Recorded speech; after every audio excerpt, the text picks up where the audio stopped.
গঙ্গা স্নান করতে যাচ্ছি মেয়েকে রেখে, সেই জন্য ও বুঝতে পারছে কোথায় যাচ্ছে। মাম্মাম কোথায় রেখে চলে যাচ্ছে তোমায়? হ্যাঁ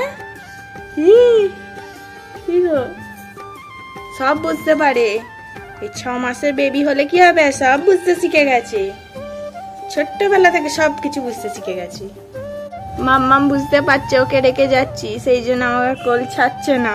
দিদুর কাছে গেছে, কাঁদছিল। যেই আমার কোলে এসে কত হাসি। বুঝতে পারছো আমরা কোথায় যাচ্ছি? আমি কোথায় যাচ্ছি?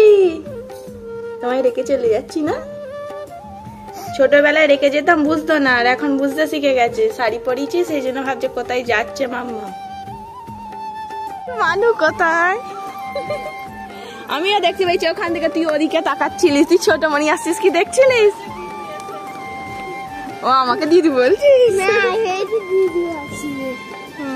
আমি তো 5 মাসে গঙ্গা স্নান করে এসেছিলাম শ্রীজিকে নিয়ে, তোমরা দেখেছিলে। ঠাকুমা মারা যাওয়ার পর গঙ্গা স্নান করা হয়নি, সেই জন্য আজকে গঙ্গা স্নান করতে যাচ্ছি। মেয়েকে রেখেই এসছি। দিদি শ্যাওড়াফুলিতে যেহেতু যায় বোনপোকে নিয়ে স্কুলে, সেই জন্য আমি বললাম দিদি চলো একবারও আমি গঙ্গা স্নান করে আসবো, তুমি জামা কাপড়গুলো ধরবে। দিদি বললো চ তাহলে, ছেলের জন্মদিন গেল কালকে, পুজো দেওয়া হয়নি, পুজোও দেওয়া হয়ে যাবে। বোনপোকে অনেক করে বললাম তুই স্কুলে চলে যা, না হলে তোর দেরি হয়ে যাবে। ও বললো না আমি গঙ্গাতেও যাইনি, কালী মাকেও দর্শন করিনি, না আমি আজকে যাব। ওর তো জেদ ধরেই এলো। তোমাদেরকেও কালী মায়ের দর্শন করিয়ে দিলাম। তারপর আমার বোনপোকে বললাম কি রে, কচুরি খাবি না জিলিপি খাবি? ও বললো কচুরি খাবো, সেই জন্য কচুরি নিয়ে নিলাম আর বাড়ির জন্য জিলিপি নিয়ে নিলাম। ওর স্কুল হয় 11টা থেকে, কিন্তু অলরেডি অনেকটাই দেরি হয়ে গিয়েছিল, 11টা 15-20 হয়ে গিয়েছিল। কালকে আমার বোনপোর বার্থডে ছিল, সেই জন্য ওর বন্ধুদের জন্য কিছু কেক কিনে নিল। কালকে ওর জন্মদিন ছিল, কালকে তো স্কুল ছুটি ছিল, সেই জন্য আর দিতে পারিনি, সেই জন্য আজকে দেবে বলে ঠিক করেছে। দিদি কেনাকাটা করবে বলে, দেরি হয়ে যাবে বলে, আবার স্কুলে ছেলেটাকে দিয়ে আসবে, আবার মেয়েটাকে ছুটি হলে নিয়ে আসবে, দেরি হবে বলে, সেই জন্য আমি দিদিকে বললাম আমি এই ট্রেনটাই ধরে নিচ্ছি। দিদিকে তো বলেই আমি চলে এলাম, আর ট্রেনে উঠেও পড়েছি। দিদি আমাকে ফোন করে বলছে তুই এই ট্রেনেই আছিস তো? আমাকে দিদি বলছে ট্রেনটা অনেক লেট করেছে বলে, আমিও ট্রেনটা পেয়ে গেছি। আমি যেহেতু পিছনে ছিলাম আর দিদি সামনে ছিল, আবার বঞ্জির সাথে দেখা করবো বলে দিয়ারা স্টেশনে নেমে গিয়ে বঞ্জির সাথে দেখা করে চলে এলাম। বলো কি অভিযোগ? নিয়ে যায়নি বলে কাঁদছে, অভিযোগ জানাচ্ছে আমাকে কেন নিয়ে যাওনি, মাথা হেঁট করে আছে। ও নিয়ে যায়নি মাম্মাম। মাম্মাম কোথায় চলে গিয়েছিল? দাঁড়াও আমি হাত পা ধুয়ে আসি। মাম্মামটা নিয়ে যায়নি। দেখেছো, সাই দিচ্ছে, খুব অভিযোগ জানাচ্ছে আমাকে কেন নিয়ে যাওনি। দেখেছো এই পাক্কা বুড়িটা, সব বোঝে, নিয়ে যায়নি তোমায়। শ্রীজিকে এখন গাজর সেদ্ধ আর কুমড়ো সেদ্ধ করে খাওয়ানো হচ্ছে, এর আগে মা খাইয়েছিল।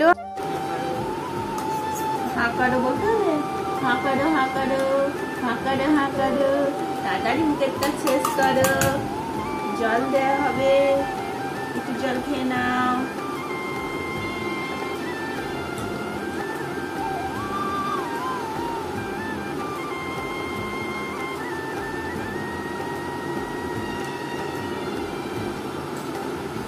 টেস্টি টেস্টি কি গো, খাচ্ছ দেখছো, খাচ্ছ দেখছো। হাতে করে নিয়ে খাবে বলছে, হাতে করে খাবো। অবশেষে বাপি তাল পেয়েছে, সেই জন্য মা এখন তাল ফুরুলি করে নিচ্ছে। তোমাদের কাদের কাদের প্রিয় তাল ফুরুলি? মা তো গরম গরম ভাজছে আর আমরা খেতেই থাকছি, আমরা 2 বোনে। তাল ফুরুলি দেখেছি একটু গরম অবস্থায় খেলে একটা গন্ধ ছাড়ে, কিন্তু যে ঠান্ডা হয়ে গেলে খেতে খুব সুন্দর লাগে। চলো মা ততক্ষণ ফুরুলি করতে থাকুক, আমি কিছু কমেন্ট পড়ে নিই। এখানে সুমন দাস কমেন্ট করেছে, আর বাবান বলে মিমি। হ্যাঁ জানি তো, সেই জন্য আমি বলছিলাম মিমি বলবে না ছোটমণি বলবে না নিনি বলবে, কোনটা আগে বলা শেখে দেখি। শ্রীজি স্বর্ণালী কোলে কমেন্ট করেছে, শ্রীজি অনেক স্মার্ট, তাই খুব তাড়াতাড়ি সব শিখে যাচ্ছে। দেখা যাক, এক ধাপের পর আর এক ধাপ এগোতে থাকুক। দেখো এখানে শ্রীজি দিদু ফুরুলি ভাজছে বলে শ্রীজিও দেখতে চলে এসছে। দেখো দেখো সৃজিও ছোট মনির কাছে থাকলে কতই ভালো থাকে, কত আদর করছে ছোট মনি ওকে। মা এদিকে তাল ফুরুলি করতে থাকুক, আমরা খেতে থাকি। চলো আজকে এই পর্যন্ত ব্লগ, তোমাদের কেমন লাগলো জানাবে অবশ্যই। আর নেক্সট ব্লগে খুব তাড়াতাড়ি দেখা হচ্ছে তোমাদের সাথে। আজকের মতন টাটা বাই।